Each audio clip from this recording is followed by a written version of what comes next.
இந்த தொகுதிக்கு சொல்லிக் கொள்ளும்படியான ஏதாவது ஒரு திட்டத்தை 5 ஆண்டு காலத்திலே கொண்டு வந்திருக்கிறார்களா? 5 ஆண்டு காலம் இன்றைக்கு சட்டமன்ற உறுப்பினராக இருந்திருக்கிறார்.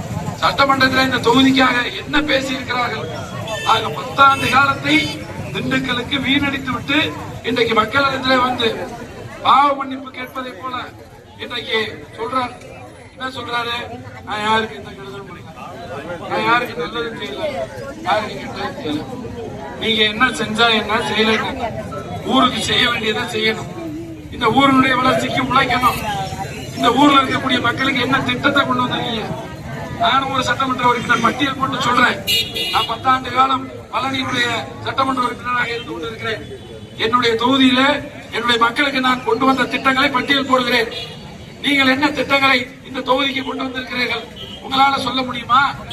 அதை விடுத்துவிட்டு எங்களை போன்ற வேட்பாளர்களை, எதிர்கட்சியினுடைய தலைவர்களை கொச்சையாக விமர்சனம் செய்வது, மக்களிடத்தில் பேசி இது போன்ற ஒரு ரொம்ப மோசமான ஒரு முறையிலே இன்றைக்கு அணுகுமுறையோடு மக்களை சந்தித்து வாக்குகளை கேட்கிற ஒரு மோசமான நிலைக்கு, ஏன்னா அவங்க எதுவும் செய்யல, அதனால சொல்வதற்கு ஒன்று இல்லை.